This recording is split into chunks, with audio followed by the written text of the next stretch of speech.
very pleased to have with us Professor Gerald Friedman. He is a professor of economics at the University of Massachusetts at Amherst.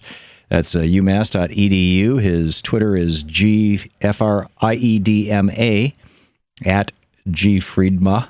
And he is the author of the Medicare-For-All Act. Actually, he's an economist who wrote Funding H.R. 676, the Expanded and Improved Medicare-For-All Act, how we can afford a national health care plan.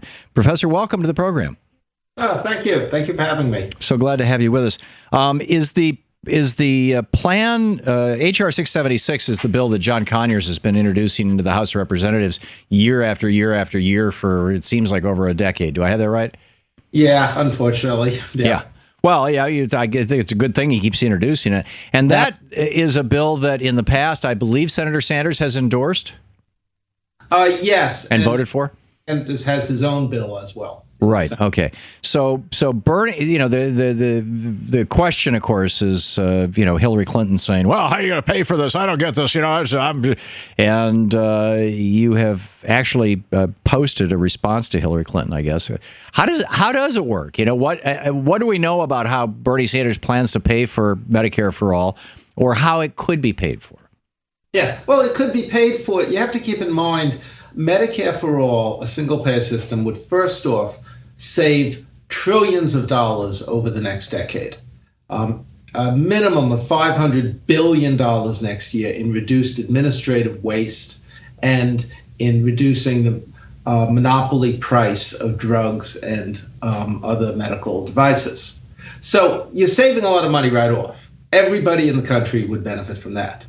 Add to that, people would be paying for their medical care through premiums based on ability to pay rather than a flat rate where I pay the same amount as the secretary in the department who makes a lot less than me, and we both pay the same amount as the chancellor of the university who makes a lot more than everybody. So most people would be saving. As much as 95% of Americans would be spending less money and getting better health care under a single-payer plan like Senator Sanders or the John Conyers bill. The differences between those two bills are cosmetic.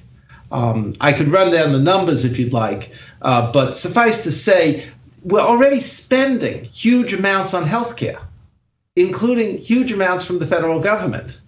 So just redirecting some of those funds, saving a lot, it's a slam dunk. The only thing that's surprising is why doesn't Hillary endorse it? Yeah, which has baffled me, too, because, 8 years ago, basically, Barack Obama was arguing in favor of single payer, and she was arguing in favor of what has become Obamacare.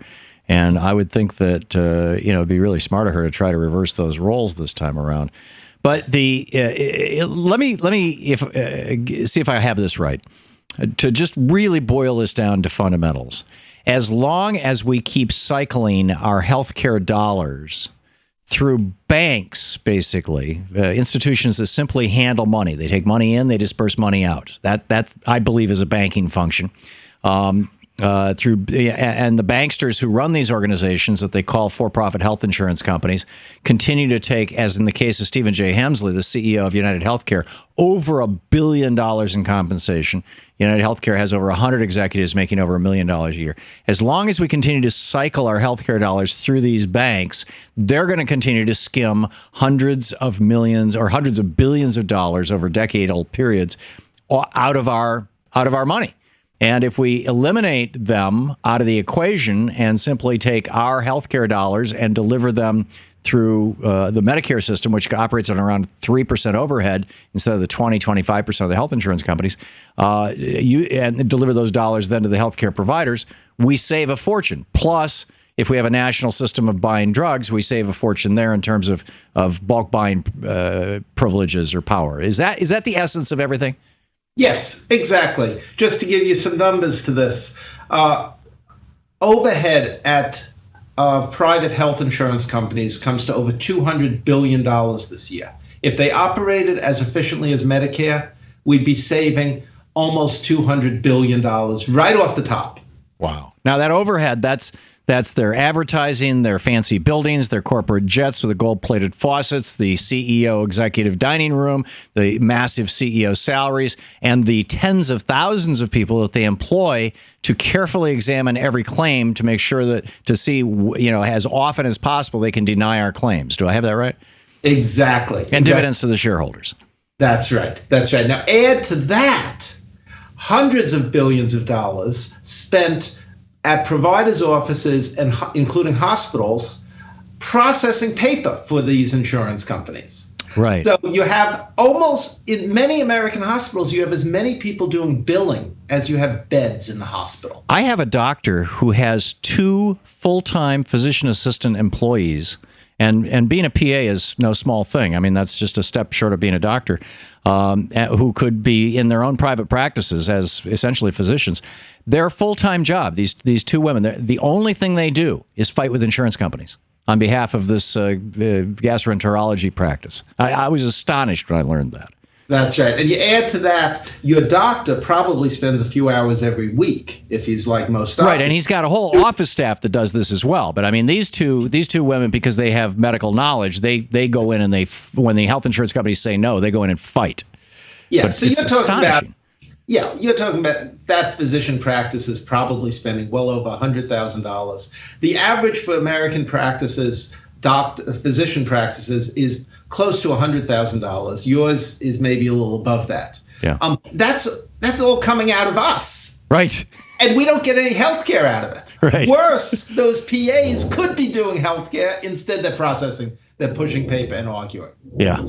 So this is all waste. You add $200 billion we save from the insurance companies, well over $200 billion from provider practices, drug prices in the United States. The Veterans Administration is the only agency of the federal government authorized to negotiate drug prices.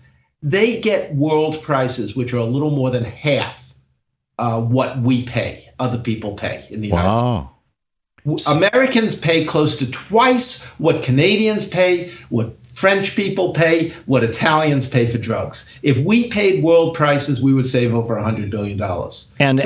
And it can be done in the United States because the Veterans Administration is doing it.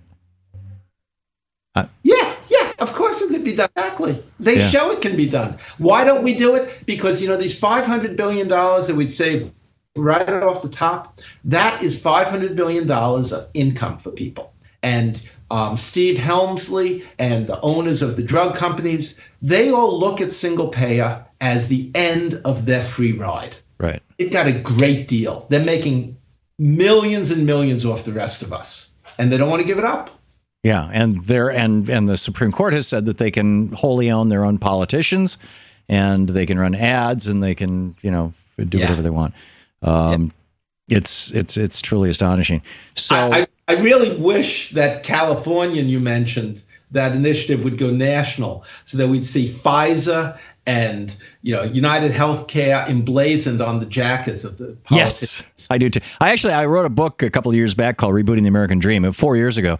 And in fact, Bernie sent it to every member of the Senate. And there was a chapter in there called "Make Them Wear NASCAR Patches," which was that. I mean, Alan Grayson had his version of it. I had mine. I think it's a pretty pervasive meme out there.